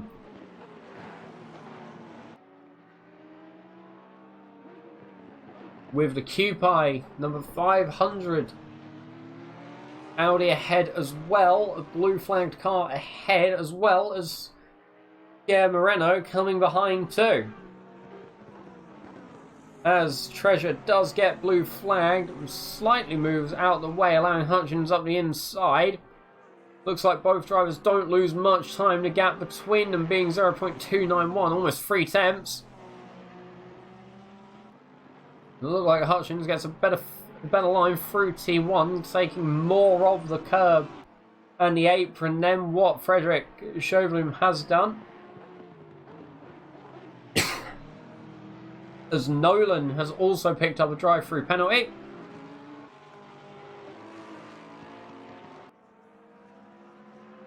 Here we see Frederick Chauvelin. Is he going to try and make a move into the long left-hander? We've seen drivers try to make dives but overcook it, but then at the same time we've seen drivers make dives and they've pulled off perfectly. As it looks like Frederick Chauvelin has gotten ahead. Yes, he has, on the exit of the long left-hander. However, I think Hutchins is going to still be looking back. Yes, he is, as they head down the straight. Hutchins moves behind, possibly to gather some slipstream. Moreno is creeping up behind the two cars as well, almost overtaking the number 500 QP Audi of Will Treasure, as both cars go off around Code Brown. All three go off. Moreno now getting past Will Treasure and is now going to be up the back of Hutchins and Chauvelin as well.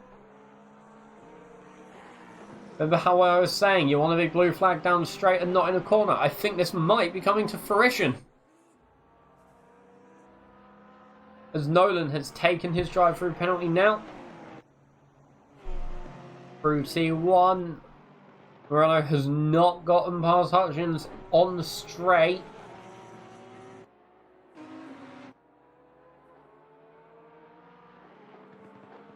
But has gotten past as there is contact between Nolan and Treasure.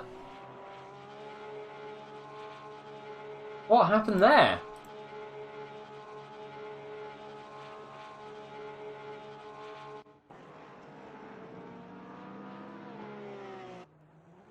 Oh, so here was Nolan coming out of the pit lane. The light's flashing, symbolising the limiter is still on.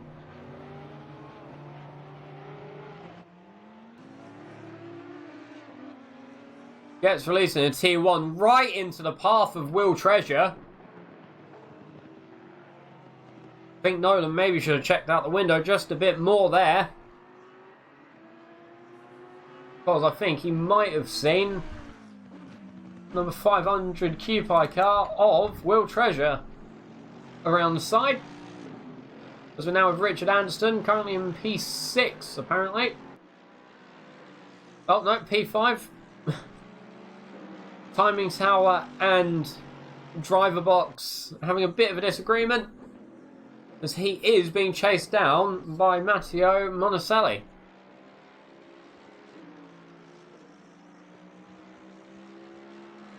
Eight minutes left on the clock.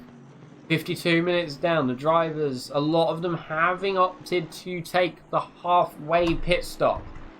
Some drivers coming in a bit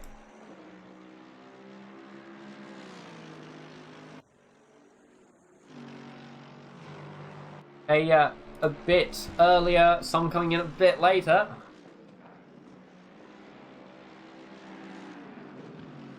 We see Anderson pulling a gap between himself and Monticelli.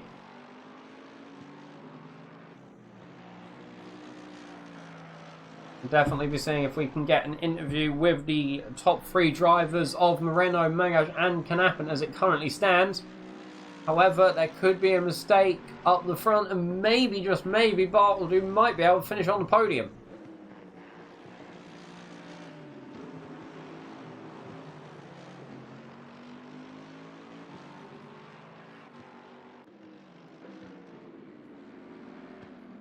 Eight minutes remaining on the clock.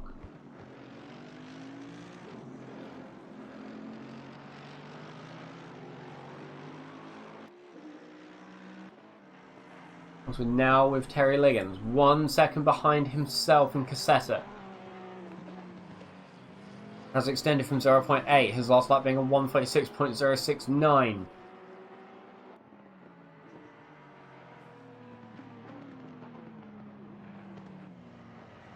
Around T4 and T5.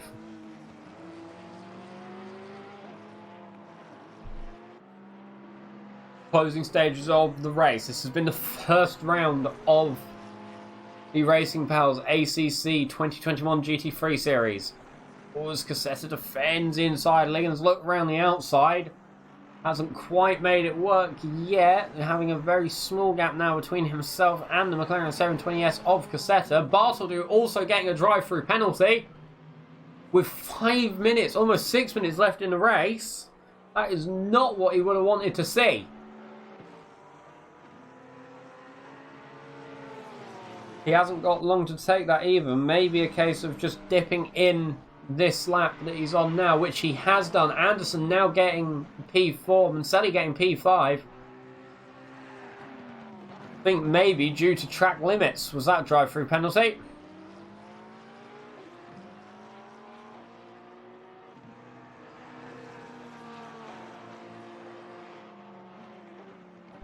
As we're still with Liggins chasing the back of Cassetta.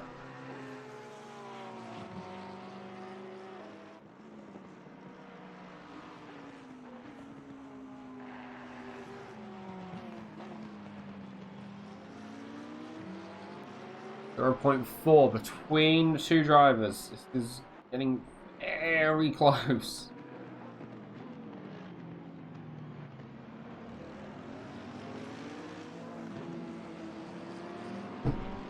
They're coming through T5 and T6. There is Dave Bartoldu behind now as well. Bartoldu having 4 minutes to overtake Cassetta and Liggins. He was up in P4. Now down in P10, having lost 6 positions from a drive-through penalty.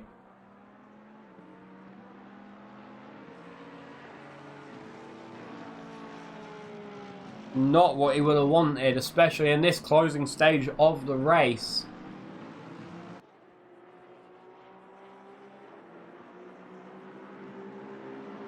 As we see the Ferrari of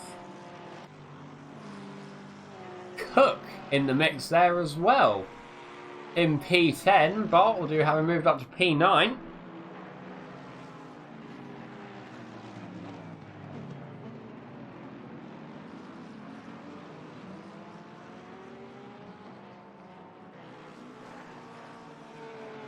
Still with Liggins for Finn Racing. He is chasing there as now he's caught up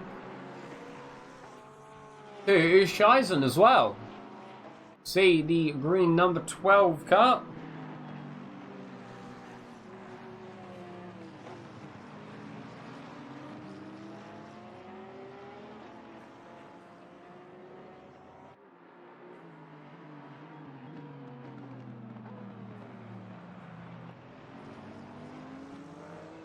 Bartoldu and Cook having traded positions. Cook now in P10, Cook now in P9, Bartoldu now in P10. Looks like there's some damage to the side of Bartoldu's car.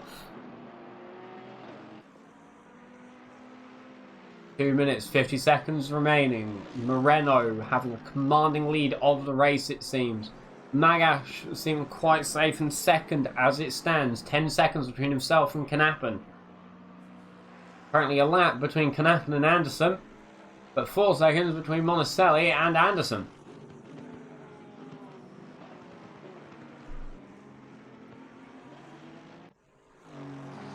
Now looking at Ed Cassetta, who is now actually chasing the back of Scheisen, with Terry Liggins also on the back.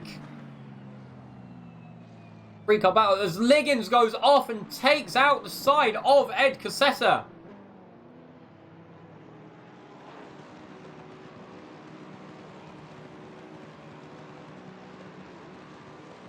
What happened there? It looked like Liggins just went off track, maybe got unstable, but that took out the side of Ed Cassetta. That's definitely going to be one for the stewards to look at. My replay only going back 10 seconds for that incident. That has, at the minute, moved Liggins up in front of Assetto. No, it hasn't, as Liggins has actually dropped back, giving Assetto back the position and also giving Kyle Cook the position of 8th. However, Ushaizen is going to be out in front now by quite a large gap, which seems to have almost solidified P6, as now Cook is looking on the back of Ed Assetto. I'm not sure if that is just bodywork damage we can see there, or if there might be some suspension damage in the mix as well.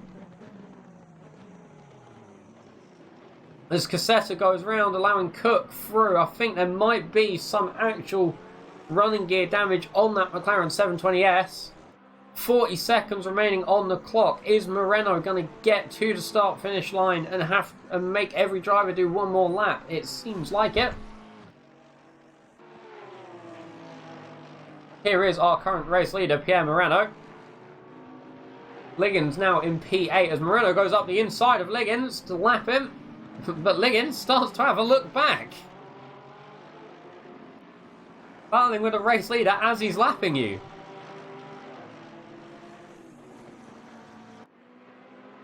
That's a very bold move there for Terry Liggins. As down the straight now comes Pierre Moreno, trying to get ahead of Liggins as they make contact side by side. The timer runs out. Moreno going to have to do another lap. So too, I think, are the rest of the drivers on the grid as Moreno gets ahead of Liggins. You can see Bartledo also fighting Liggins in the background.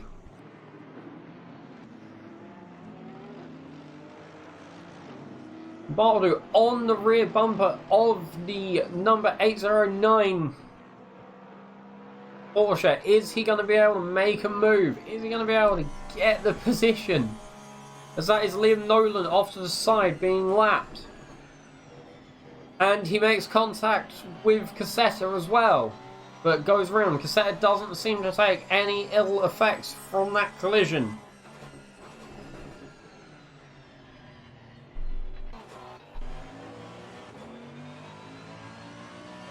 Now on the dash cam of Bartledo, is he going to be able to make it in front of T. Liggins?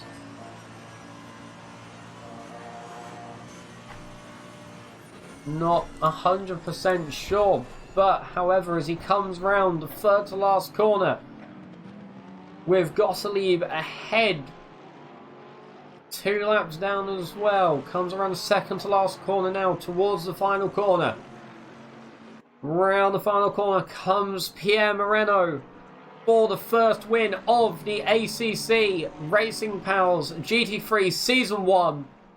That is the first round, that is the first win to Pierre Moreno, the 922 car for Spectre Racing. With what seems to be Magash and Knappen going to come through in P2 and P3. Here is Eat Magash going through in second place. Hutchins also coming through. Liggins finishing 8th. Bartledo 9th. Assetto 10th. Once we get the full classification, I will quickly screen grab it. And we'll run through that and then go for the driver interviews. What a race that was today, though.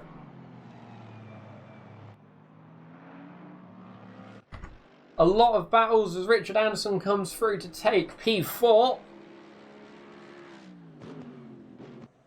Cuts getting a 30-second time penalty for an unspent drive-through penalty. I don't know if he actually got that on the last lap. With Monicelli coming through 5th. And the drivers taking a few donuts there on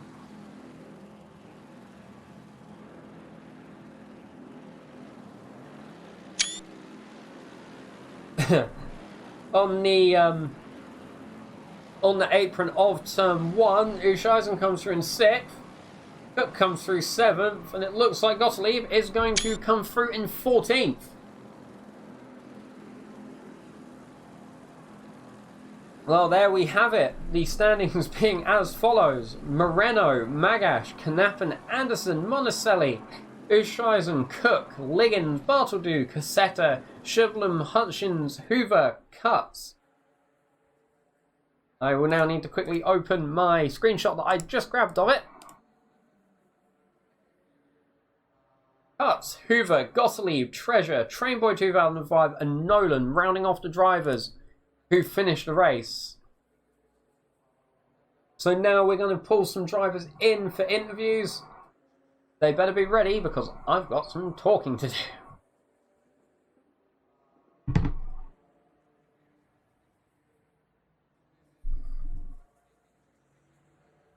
Oh jeez. Gonna join 1 moment. There you go.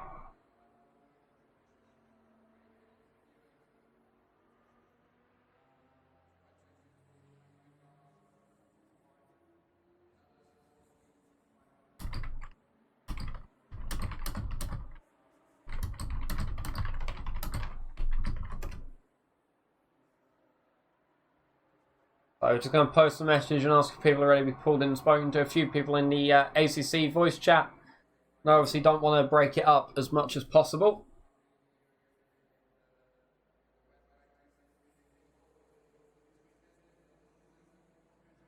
So we're going to pull in Moreno, our race winner. I can pull him. There we go. Hello, PS. So, race win, first race of the season, walking away with a win. Ballast will be with you the next race, won't it? Yeah, we'll see. We'll see how that goes in the next race. I'm actually kind of looking forward to it because there were some nice fights in this race, so it'll be good to see. Yeah, you got ahead pretty early, but the drivers who started behind you, I think maybe a little bit of pressure. Yeah, the first few laps actually they're quite close. Actually, I think it was Magash in the McLaren was actually gaining on me on the second and third lap, and then as soon as the tires kind of come into play, it was a lot better for me. But yeah, I was definitely tense for a few laps. And the next race being, once I can find it. And the next race being Barcelona. How do you think your chances will be there? Well, it's actually a bit of an unknown. I haven't practiced Barcelona a lot. I'm going to before I do it, but it's not a track that's very popular in public races, so it's a bit of a question mark. We'll see. I'm very interested to see how you get on there, especially with the ballast coming into play. 50 kilos on for your next race, which, in terms of the Porsche, is probably half the weight of the car. Yeah, and I think particularly on the Porsche because it's already so bad in a straight line, it might take away its main advantage, which is how nimble it is. So it'll be definitely interesting to see compared to the guys behind. For sure, it's going to be definitely a very interesting one to see how the car performs, especially with the ballast on board. Quite close as well, as you said, between yourself and Magash, as well as Clark, who dropped back due to a drive-through penalty as well. Yeah, I think he got a penalty for track limits. I think there were quite a few actually during that race. So yeah, that's unfortunate, but unfortunately that's just how racing works. But he had really good pace, and a couple of others had really good pace, but had unfortunate beginning. So the order might look a bit different in the next race. Exactly, I think as well. Next race, when the ballast starts going to play, hopefully as well. Drivers' first race, grid was already quite close together, so hopefully some more good battles will come on the next race. Yeah, and I think unfortunately quite a few people couldn't make it to the race because of various lockdown issues, but we're expecting quite a few more people for next race, and people can still join the league as well whilst it's ongoing. So hopefully we'll get even more close racing next race. Exactly. So thank you for having a chat with me. Yeah, I'm now going to put in Richard Anderson, who finished in P4. All right. Hello, Richard. Hello there. P4 for you in the end. Yeah, great result. How did the race go from your perspective? I think you got involved in a few battles as the race went on. Yeah, I had a little off track at the start. Went down to P10. and then yeah, managed to claw it back. It was tough. Definitely sweating.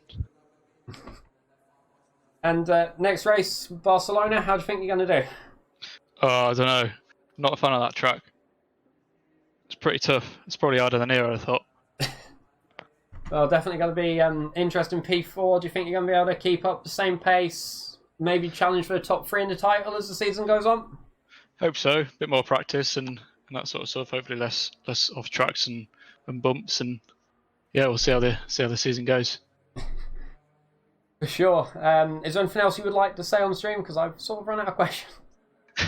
No, that's it. Pull someone else.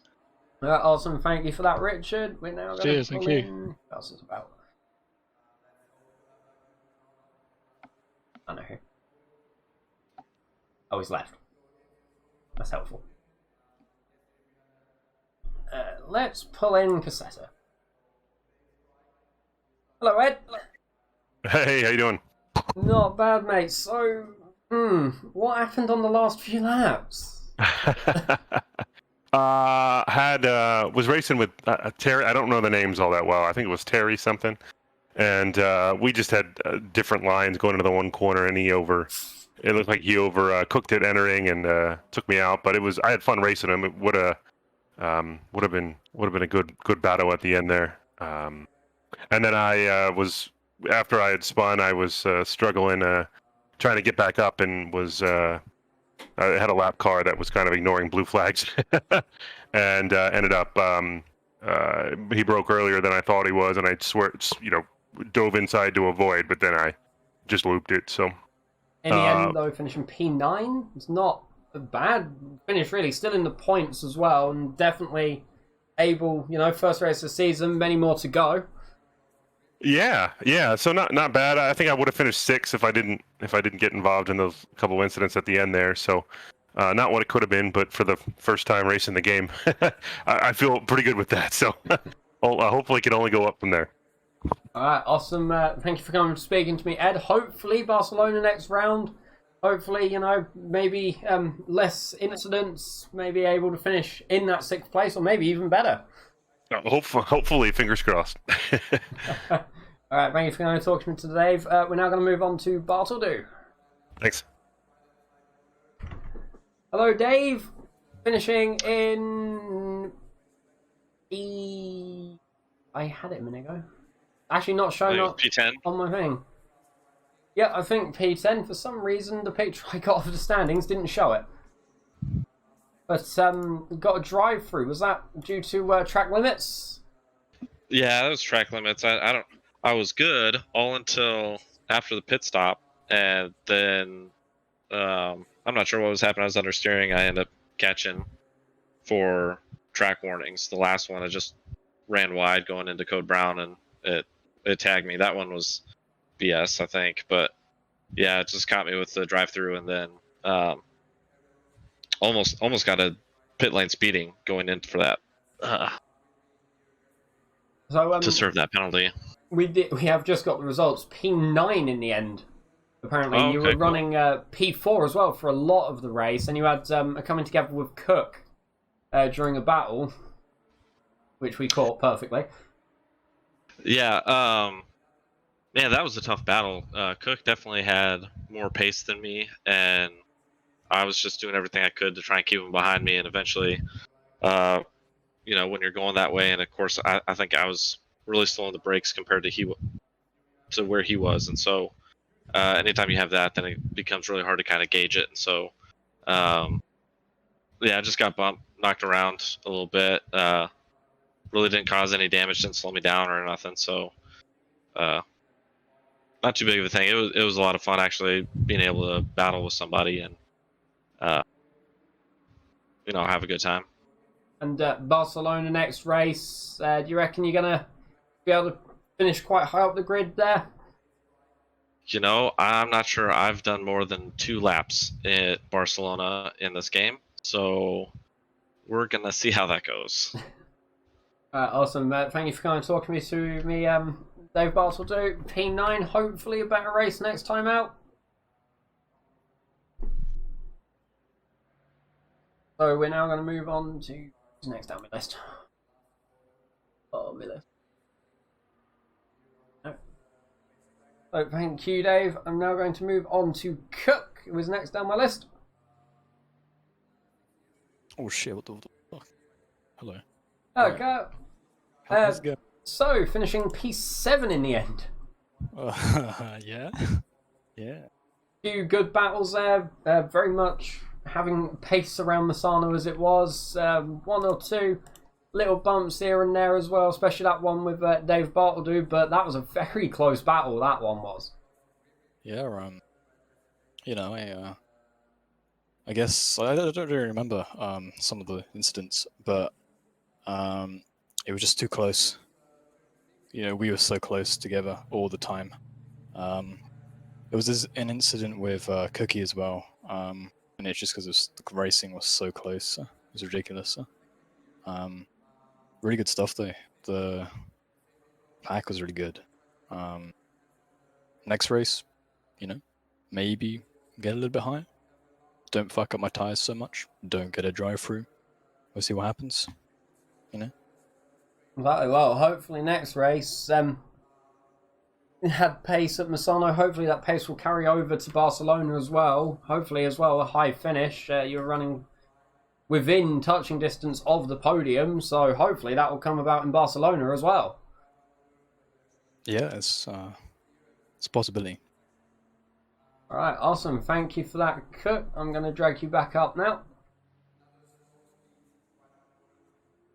Okay, and that was all the driver interviews I do have time for tonight. So thank you for joining me for race 1 at Misano. The next race at Barcelona will be on the 31st of January, the same time, starting at around 8:45 GMT. Join me for the second round when the drivers take to the track once more for another hour of very heavy racing. As many battles as we got tonight, I'm sure we will get around Barcelona. So from me and everyone at Racing Pals, I have been Husky. Thank you for sticking to the end.